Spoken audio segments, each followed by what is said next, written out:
I definitely think that Chris Paul, he's a pit bull. He's got an incredible amount of pride. He knows that the last game was on him. That's one of the few times in his career, the only time you can legitimately say that a loss was on him, like solely. I mean, practically, considering the fact that the Clippers fell apart in the waning moments, particularly the last 4 minutes of that game, and how your floor general and your floor leader is supposed to keep everybody composed, under control, and run the offense in an adroit fashion. That's not something that he did. And as a result, the Los Angeles Clippers blew a game they clearly should have won. They know they should be here up 3-2 instead of down 3-2, but it is what it is. And as a result of that, with their season on the line, I think you're going to see Chris Paul, respond like the superstar point guard he is. He will have a big-time game tonight. That debate coming up later. And I think, listen, and not only that, there will be a DeAndre Jordan sighting. If it were not for his free throw shooting, he would be in the games in fourth quarters. I think he would be incredibly formidable. He'd have a profound impact, and he'd be establishing himself as the best big man in the game if the man could hit free throws. But because he can't, they can't have him out on the floor in the waning moments. And as a result, it takes a lot away from the Clippers defensively. But I think he shows up in front of this home crowd, galvanized by their support tonight. I think DeAndre Jordan's going to have a big-time game in terms of rebounds and block shots. I think Blake Griffin's going to be Blake Griffin. I think Chris Paul is going to elevate to another level. And I think the Clippers it's going to be a thriller. But I think the Clippers pull out the victory and they force a Game 7 back in Oklahoma City this weekend. I very much disagree with everything you just said. But before I get into my prediction, allow me to declare and disqualify myself on national TV. Oh. As a Spurs guy, as you well know, I am rooting like crazy for the Clippers to not only extend the series tonight, but to win a Game 7. Not only do I need some rest for my Spurs now, but I'm here to tell you, I readily admit, I think the Clippers are a little easier matchup for my Spurs than Oklahoma City is. And as we all know, Oklahoma City swept my Spurs during the regular season 4-0.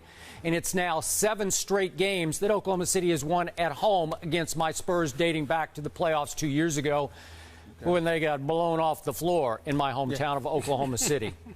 So that's my heart.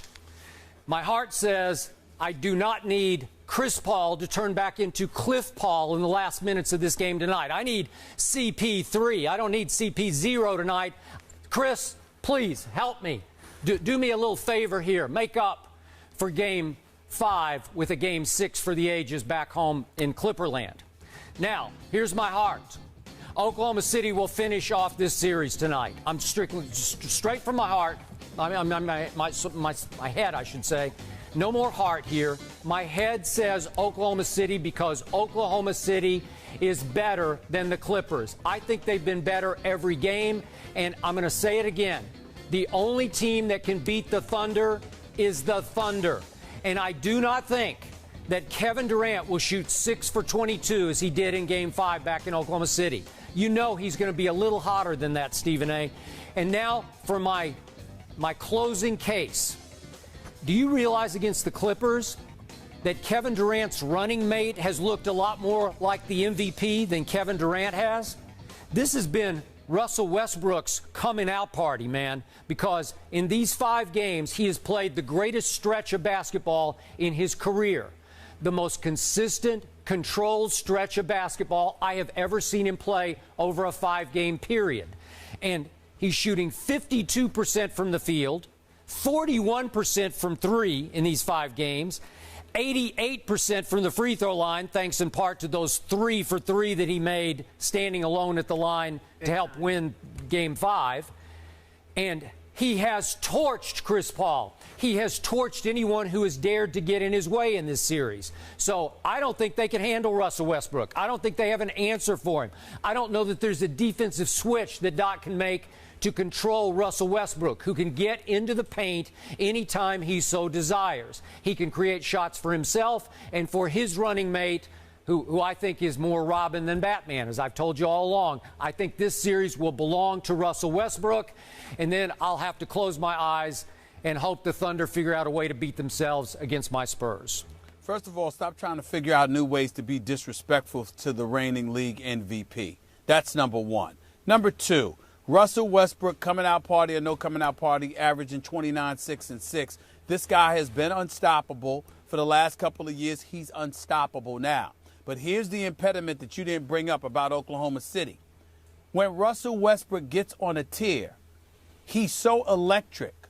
You see guys spectating. And that's when they really slip. The Oklahoma City Thunder are at their best when they're sharing and distributing the basketball. They're not at their best when Russell Westbrook goes berserk, and that's it. Perfect example, if you remember Skip Bayless, a couple of years ago, NBA Finals. Russell Westbrook, I forgot whether it was game 3 or 4, literally went berserk. I mean, what an unstoppable performance he put on display against the Miami Heat. What happened? They lost anyway. When they win basketball games, it's when the Derek Fishers, the Caron Butlers, the Reggie Jacksons of the world, it's the Serge Ibakas, join Russell Westbrook and Kevin Durant in making shots. Serge Ibaka can't attempt 5 shots in a game, and you can expect to win. They'll be in the game. They'll be competitive. But in order to win, everybody's got to be involved. And when Russell Westbrook goes off, these guys do have a tendency from time to time to turn around, stand around and spectate because they're marveling at his exploits. We can understand it because I told you, he's the most athletic point guard I've ever seen in NBA history.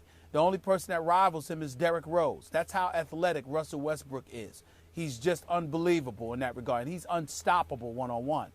But you're going to need more than that to win a game of this magnitude.